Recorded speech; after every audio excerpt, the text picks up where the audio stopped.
Alright, y'all, welcome back to the channel. We have NoName here today with us reacting to the new Polestar 2. NoName, give him your introduction. What's up, guys? It's your boy NoName, but I'm not back at it with another Giants video. For those of you that know me, I will be sending some of my people over here to check out your channel, by the way. Today, as Farhan mentioned, I'm out here to try and give I guess, layman's view on this new Polestar car. Maybe, add in a little comedic effect. Y'all know how it is on the NoName channel, the hub. Go over there, subscribe. The 10 subscribers that are over here. Go with it. Alright, so, right out the bat, I have to ask you, how was this boring introduction video? Alright, you already know my feelings about it. How'd you feel? Actually, you know what? How about you do give your feelings to the people, and then I'll say what I gotta say. Alright, so, first of all, I thought that the introduction video could have been shorter, right? Yeah, I agree. They didn't have to give us all of the interior details. First of all, it's a Polestar. We know it's good luxury. And For those of us out there, like your boy over here, that doesn't know what Polestar is, what is it a subdivision of? So Polestar is the performance and luxury brand for Volvo, right? It's the only European brand that actually is like a mass-produced brand that has their own company as opposed to just a subdivision. So Polestar develops their performance vehicles, even just the Volvo sedans that they have, they use Polestar parts. So coming out right out the gate, knowing that it's gonna be a car technically from Volvo, right? A guy like me looking at it, all I really know about Volvo is that we don't take those home. We don't take those home. That is true, but from the only Volvos I've seen on the roads here in NYC are usually old, which leads me to believe, hey man, they have good quality, they last a long time. They're probably safe car to drive in. But I mean, what can we expect that it's coming from this company? Alright, so Polestar actually takes what do you call it? They take a long time to develop the cars, right? So even when Volvo's discussing the car, Polestar already has their version made before they even go to Volvo saying, oh, we want to do this to your car, right? So before we get into the bulk of the thing, I still want to hear your first impression of the video. Yeah. Okay, I completely agree with you. I don't know why you're making a 4.5 minute video introducing a car. I feel like, especially in today's world where everybody's let's call a spade a spade. Everybody's attention span is not what it used to be. You should be making that video at max 2 minutes long. And I found myself at the 2 minute mark. I actually paused the video and I asked Farhan, wait a minute, why is this so long? It feels like they're giving an in-depth explanation of the car's workings and whatnot. And maybe, you know what, I wouldn't have noticed the length of the video had they not have some dude, it was just white his and voice. Yeah, I don't know, the pacing of the video was very slow, and the guy's voice was also just very boring, so it made you notice the length a lot more. You know what I was really thinking when I was watching the video? I felt that there was definitely a car on my block that looks like it. I don't know if you've noticed those Scion cars. Yeah, the ones from Toyota that actually shut down, which kind of sounds sus that Volvo is making a car that looks like that. I mean, now. It just looks like it. Let's not go too deep into the looks of a so car. you know what? In the video, I'll include the side profile for both cars, right? Actually, can you include a back picture? Because I'm not sure if you remember, but when I saw the back of the car, for some reason I immediately thought of, that looks like a Lego car. Yes, it looks like it looks like a Lego toy car that I used to play with when I was a kid. The back of it, not only the shape, which is kind of blocky, but it's a nice type of blocky, I guess. But yeah, the it's color very scheme, industrial. I don't know, man. I like it. It's different. I personally like the look of the taillights. German and generally European brands, they do taillights really nicely. Like the Audi ones, the sequential ones. Yeah, those are really nice. Even the BMW, they've gone full LEDs with just a section in the middle. Those are really nice as well. Speaking of lights, guys, if you didn't watch the video, I don't know, maybe those of you who are watching this will probably know what the Polestar has, but can somebody tell me what the hell is a LED pixel light or whatever they call it? All right. Let me. As far as I know, pixels is something on the screen of something you use to watch things. What is it doing in a light?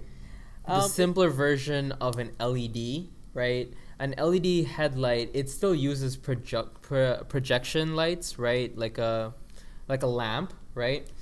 But a LED pixel light, right? It's a more direct sort of light. It's like a laser, right? BMW has their own version of it. They call it their BMW laser light. It adjusts to like the surface that you're on.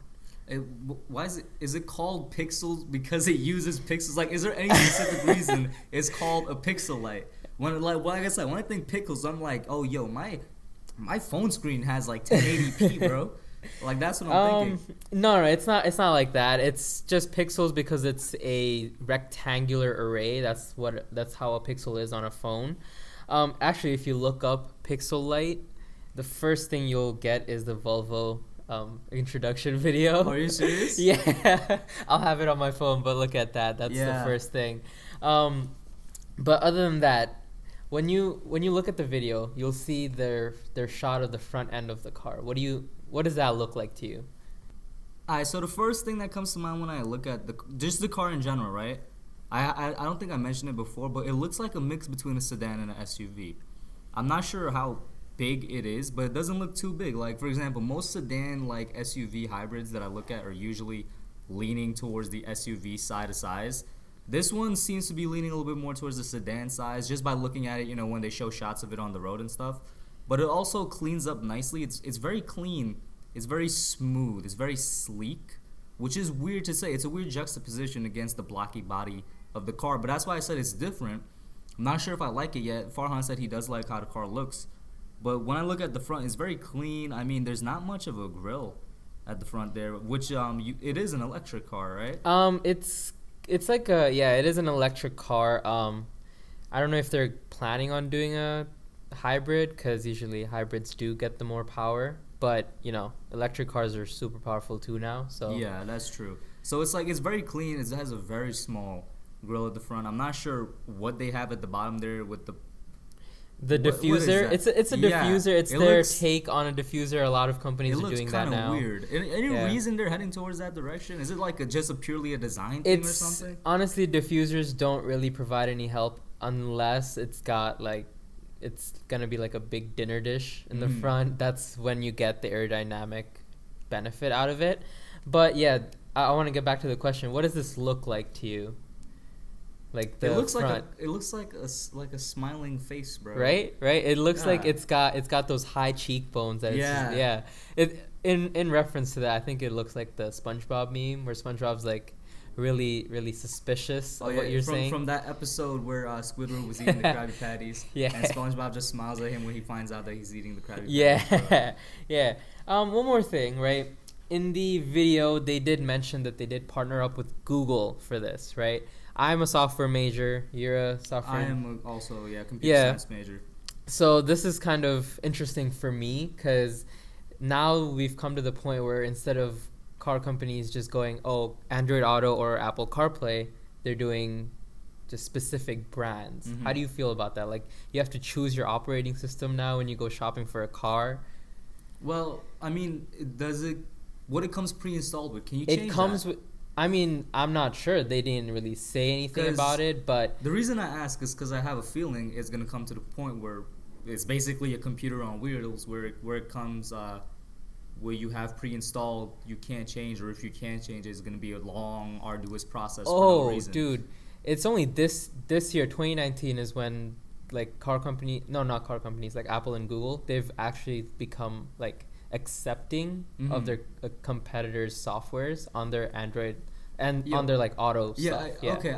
I can see that. And real quick shout out in terms of just like software and just companies in general being more accepting of their rivals, bro. Shout out to Xbox for working with Nintendo. Like, they actually do hand in hand stuff, and not Xbox games are not just Xbox games. You could get them on your PC through Steam. Like, I'm pretty sure it's not gonna be long before you could probably play it on the Switch. And you know what, Sony? A big screw you to you. Y'all always think you're high and mighty. Like, yeah, you guys have better exclusives, but you don't want to work with other companies for some reason. Like, Nintendo is, I don't know if it's a Japanese thing, but Nintendo is a Japanese company. I don't know what your problem with them is, Sony. But shout out to companies working together. But yeah, going back to the point though, I don't like it, the fact that cars are becoming more and more computerized and digitized. One of the reasons is because I perform more mechanical things. It's a lot easier to handle, a lot Definitely easier to fix is. if there's something wrong with the car. Also, on the conspiracy side of I mean, I'll things. tell you a story. My Yeah. car, every time I'd get in it and like start it up, it would start beeping at me for no reason. I took it to the Honda dealership and everything. Like they run their tests and everything. They're like, we can't detect what the issue is, right? Mhm. And the issue was the cable I'd used to plug in to the computer of the car and with my phone. Yeah. It wasn't an Apple cable, and the whole car would bug out because of that. Yeah, you And see like, what I'm saying? So like small things like that, like think about it logically, guys. Like I'm pretty sure most people listen to this have a computer or something. It doesn't take much for your computer to start freaking out. This is an automobile. This is Yeah, way more right? well, I mean, in a way, it's way more complex. Mm-hmm. I don't want that freaking out with me while I'm inside of it. And like, okay, think of it this way: I was driving when it did start freaking out, right? The problem actually started after I bought the car, right? Like I was driving, I had my car has like the side video camera. I don't know if you saw it, right? And I was driving, and all of a sudden the screen went black. The logo came up, and the logo was like split in half because the computer was trying to like fix itself as like a failsafe. Yeah. And like I was scared as I hell. would was freak like, out, bro. Yo. I would pull the car over and just stay there I until couldn't. I was whatever. in the middle of a highway. Man, I would find a rest. I don't know, but like he gets what I'm saying, bro. Like there's always that part of like it's just simpler to go with more mechanical stuff. And the other reason is if it gets to the point, and I wouldn't be surprised if it does, where it's like, yo, what you buy your car with, that OS is what you're stuck with. I don't want that to be the thing. Like That is very true. I might not be used to, or I might not like an Apple ecosystem or a Google ecosystem or whatever the case may be. And also, I'm like, why do I need an ecosystem on my car, bro? Like, there's only certain things that I'm very happy to control with a computer inside a car. The Like, cameras, the mirrors, obviously even like my sound system and all that. even the car to just start up for like when you're leaving the house. Yeah. That's actually a good feature that Tesla did start. Yeah. Like it's actually a very useful feature. I use remote start all the time, so like that feature is very useful. But at the same time, it's like, where does it stop? Because I feel like they're digitizing everything. It's it's not necessary. Once they start bringing that kind of like software platform to a car, it's not gonna really stop. Just like they did with a laptop, when like phones really didn't need to have software like that. You know, again, because of the Google software, I think Apple will push out their infamous, like, shrouded in mystery Apple car. I don't know what's going on. First of all, guys, we all need to boycott Apple. This is a whole. Okay. No, let me tell you why. This is a whole different type of super monopoly that we've never seen before. They're literally in everything. They are a bank now, That guys. should be illegal. Exactly. They're a bank. They're a phone company. They're a music company. They're a TV company. They're a show producing company. They're a car company. They're a car OS company. This is literally like a super monopoly. And this is why this is called Garage Talks, because we can talk about anything. Yeah. But what do you think, because of the Google-based software, obviously Google Maps is my preferred map system. That's built into the car. I'll tell you right now. Okay, that's built into the car. It's good that you brought that up. But some cars are now starting to have it. I forgot which brand it was. I think it was Audi has it built in. They use the Google Earth system. Oh, I was talking about something else. I think it's Lincoln or another brand that yes, has my I know which my one. new favorite one, Waze, because Waze Waze is pretty useful. I mean, Waze is actually from Google, so it's from Google. Yeah, okay, yeah. So Waze, I mean, I definitely prefer Google's layout system more, but Waze is just useful because it like actually tells you stuff like there's cops stopping you ahead. There was an accident over here. It's just a lot more informative. Waze has been doing this for ever since like 2 years now. I just updated my Apple Maps, and that's when they started telling me, oh, red light ahead and all that stuff. Like, okay, you're really playing catch up at that point, you know? Definitely the added system benefits from Google will be very much appreciated in my opinion. One more thing, that's the trend that the car industry is moving towards. How do you feel about like electronics being the one to provide power to the car? Like Infiniti did it in their new cars. It's basically you're not really steering the car. You're moving the steering wheel, but a computer is the one that's determining where you're going. I feel like a lot of cars are having that now with the autonomous features. How do you feel about that? I feel it's a good thing. It's a double-sided coin. It's a good thing and it's a bad thing. It's a good thing because it's really useful on those long drives where you're like, I don't know, traveling a couple miles like overnight or something, and you might be a bit tired, and the car actually helps you to stay in the middle of the road and not veer off or anything. But at the same time, I wouldn't want it to be like an automatic thing. I wish there would be an off switch because I would like to be in full control, like when I'm in my full capacity of mind. I honestly think that it's a safety feature, but the car can be monitoring itself like even when you're not there. What's to say that like the car is not going to start itself, right? That also is like a weird That's thing. a glitch. Yeah, like let's call it what it is. It's a computer, and there would be glitches. There's Yeah, like when we're coding, we run into a lot of bugs, but we're only just beginners. But even then, bugs are very, very common. Like I know Tesla has this feature where if the car is running low on something or there's a part that needs to be replaced, they automatically place the order on your Tesla app. That's kind of not something I like. Yeah, that's just something else where I was like, I wish there was an off switch. Like, bro, what if I don't have the money right now to buy it? That's true. Like, the fact that they know I need it is something that would be good. It's true. You can tell me that I need it. Like, I'll keep that in the back of my mind. But definitely, it's not something that I don't want you automatically spending my money. Yeah, my car is my wife now, guys. That's how it is. And you brought up Tesla a lot, and the reason while I first watched the video that I brought up Tesla wasn't even like I didn't even catch the car was electric until they started throwing its battery. And I guess we could talk about its battery life and whatnot, but the thing that caught my attention was the screen size inside of the car on the dash. Now I just want to shift gears for a little bit. Pun. How do you feel about the shift the gear shifter in the middle of the console? In the video, you see it as like a little hoop, right? I just want to know the feelings you have about the design, because I know some people do like to grab onto their shifter when they drive. Like you've seen me do it when I drive.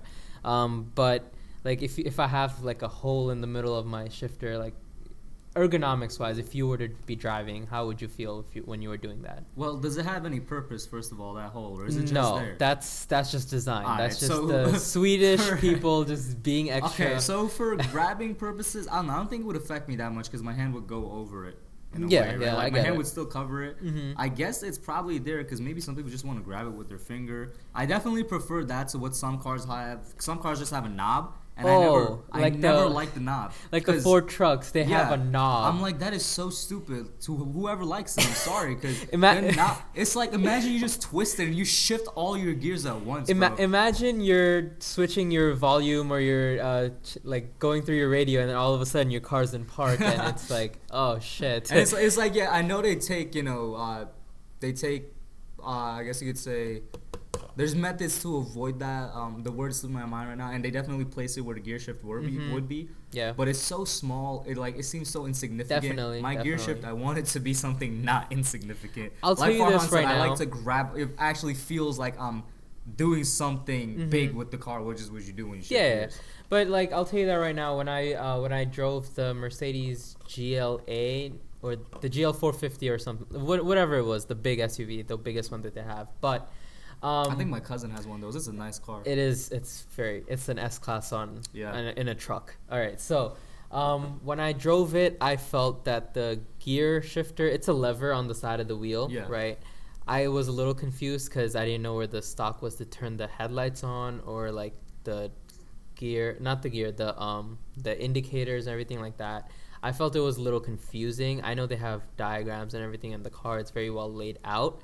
But at the end of the day, what if I was super tired and I just grabbed something by mistake? Yeah. Then, like, I know, like, they'd have a fail-safe for it. They wouldn't actually put me into that gear. But, even then, what's to say that the computer won't trip up on that code, you know? It's like, it's definitely, there's a reason that for its convenience in the middle as a big stick. There's a reason for that. You don't mix it up with anything. You don't accidentally do anything when you're tired and all that. But I do want to get back to the screen real quick because, like I said, that's what reminded me of Tesla. It seems to be like just, like any other display screen in the cars. It doesn't look too big, too small, good size. And, like, let's be honest, once again, calling a spade here. Tesla is the best at producing electric cars and right now the best at having some nice bomb Nice touchscreen. interiors. Yes, I like the Tesla interiors as well. The displays are like amazing in Tesla. Did you know, by the way? I know what you're about to get at here. I don't want you to mention it on this video. Let's keep it PG here. I don't know if they know, but listen, it's the internet. They know. Okay. But okay. You know what? I'm just gonna sip some tea here. You know, at this point. Okay, but the whole reason I bring up Tesla, that whole tangent of the screen was to bring up why I connected it. I bring it up because it's also a lot of companies now are obviously trying to put their own answer to Tesla. And that is making actually a really good electric car, one that looks good, performs well, is powerful, has a nice interior, has a very modern and chic interior that at the same time doesn't feel too digitized. Because that's one thing Tesla does really well. Yeah, their car is completely run by a computer, but it doesn't feel like it. I mean, I drove the Model S and it felt like I was in a video game, honestly. Okay. It does like drive like a normal car. You don't think about like if you have a CVT, like it's just a 1-gear car, it's literally what the Tesla feels like. It's a 1-gear car. You're not gonna feel like the car is gonna fight you or anything to switch gears. Like it's basically there's an on button to get the car started, and then it's just a gas pedal to go, right? There's no gear shifter to choose park, reverse, or like all that. Reverse is just a button. Yeah. Other than that, you know, like the Tesla can park itself. I don't think you need the reverse. Like you can pull it out using the phone. Exactly. Other than that, since I said the Tesla's the best at making the cars that they do, can we talk about the price of this Polestar? All right. The price of this Polestar, guys, like I said, it's kind of obvious. Yeah, it's in a way, it's probably Volvo's answer to the electric luxury car that Tesla is. Volvo's answer to the Model S for Tesla. Yeah. Polestar is the performance. Honestly, the Polestar cars, they sound beautiful. Like the roar of their engine is amazing. That's the main thing that draws me into the Polestar. Yeah. But an electric Polestar, I think that's gonna like destroy that purpose of the car, but it better have the specs to back up the price tag. Why don't you tell them what the price tag is? So first of all, it's listed at 59,000 euros, which roughly right now at the state of the economy that the US is in is around 65,000 US dollars. Right? That's the starting price of a Polestar. And the starting price of a Model 3, or do you want to say Model S? Okay, I can say Model 3 because the Model 3 does have the performance package you can put on there. Yeah. With the performance package, the lighter car, I think the Model 3 would be a good contender for the Polestar. The internet's going to hate me for that. But with the performance package and everything equipped to the Model 3, it actually is 15 grand less than the That's what Polestar. everything equipped. And the Polestar starting price is 65. Yeah, and honestly, if you're getting a Polestar, you're not gonna get the starting car. Yeah. You definitely have the cash. Yeah. So I'm looking at every single one of you that has money. Once again, the layman's view of this, right? Why in the world would I go buy a Polestar when I could get the Tesla equipped with everything for 15 grand cheaper, when what the Polestar is trying to compete with what Tesla is? I mean, if you think about it... And we already know that Tesla is already going to be probably the best one for whatever you're looking for in terms of an electric luxury car. Okay, so I mean, electric luxury, and I wouldn't... and it has good performance. Good performance, definitely. I wouldn't say the Tesla is luxury, because the Model 3 is very small. Compared to the Model S, I'd say if you want to get the starting Model S, I don't recommend it because performance-wise, you're better off getting the P100D from Model S, right? That one is roughly around 100 grand, but that one also has the continuous update for ludicrous fast mode. Every other month, there's a new ludicrous mode, which is Tesla, you're doing good. I just want to say you're doing good. I actually went head-to-head with a Tesla once, and it was kind of very intimidating. Oh, my God. The guy he was toying with me. Obviously in a legal setting, guys. Obviously in a legal setting. Legal setting, definitely. We didn't go past 60 miles an hour. Yeah, man. They didn't do it like on a crowded or traffic way or anything like that. In nice internet, please space. Don't hate me. A nice open space. Nice open space. There was cops watching us. Definitely. Yeah, it was in New Jersey because they got nothing over there. So yeah. Okay.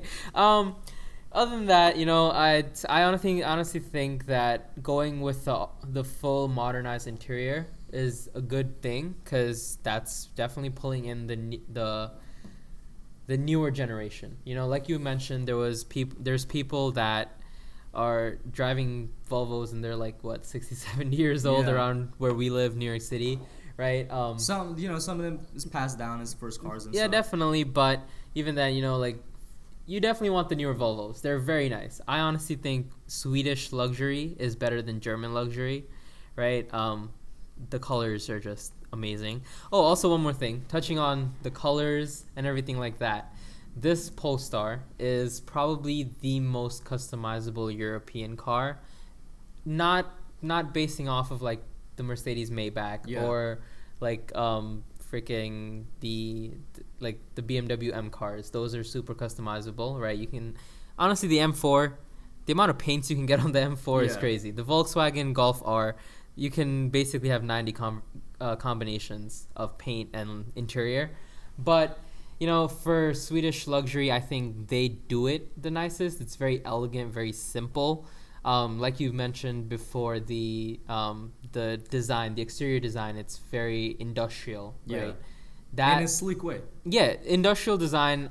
I studied industrial design actually. Yeah, he studied it in high school. Yeah. Yeah, it's if you can do it right, it's beautiful. For those of you wondering, I studied aerospace engineering in high So school. you definitely know a thing or two about speed. And I know a thing or two about Aerodynamics, and stuff right. like that. So definitely, this, in my opinion, the car actually looks a little smushed, Mm-hmm. right? It looks like That's what I was saying. Yeah. Yeah. It looks like they're trying to do, and I'm not sure if they are. I could be wrong, but it looks like they're Mhm. trying to do a sedan SUV hybrid. I mean, but okay, because look at it it's, this way, because the it's trend- leaning towards that sedan size. It's kind of off-putting, but it's not bad. Well, like the automotive industry, it's actually leaning towards not sedans, SUVs nowadays, because Mhm. everybody just wants more space Yeah. and they just want Bro, like for the kids and the groceries, bro. yeah, no, yo, my Bro, I want a good grocery getter. I helped my cousin shop just like 2 days ago, Uh-huh. and they have an SUV, and they still couldn't fit all the groceries inside. They do, and I mean part of that is because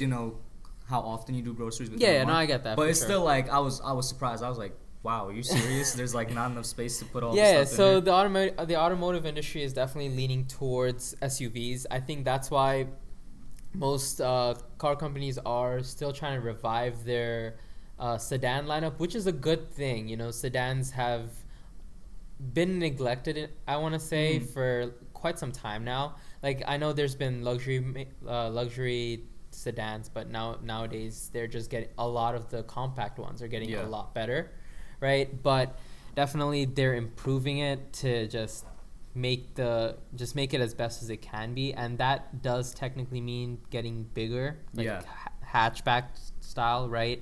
So usually they do tend to be a little bit more luxurious now Yeah. with coming to the space part. Yeah, like there's a reason. And I'm gonna say this now. I do prefer SUVs to sedan. There's a reason for that, because overpopulation is a thing, guys. And also, just like speaking countrywide and worldwide, there's a reason why SUVs make more sense for the space. And then also Yeah. because you live in NYC, there's also the oversaturation of too many people have cars, and it's like the cars that they have can't Oh. even fit. My people that family they has need to 3 fit. cars. My family has Yeah, 3 cars, it's and like- it's only like 6 people in the family. Yeah, it's only 6, but also it's like. It's like, what's the Like point? I could go off on an old environmental rant. I'm just gonna leave it at people should use public transportation more. But SUVs make a lot Hey. more sense for I'm gonna companies. stop you right there because this is surrounding cars. We can't say. Okay, yeah, okay. If But, you live yeah, in New York, you know how bad the public transportation is. All right, it's improving. it's getting better. But Yeah. going back to there's definitely a reason why companies are targeting SUVs more, because younger people are like, yeah, we don't need 3 sedans when we could get a good serviceable SUV. That's very true. That's very true. Like when I drove the Mercedes SUV, I was actually on vacation. Me and my friends, we thought about getting 3 sedans because we're not old enough for sedans, but we had a friend who hooked us up, right? But we thought about it, but an SUV made more sense at the end of the day.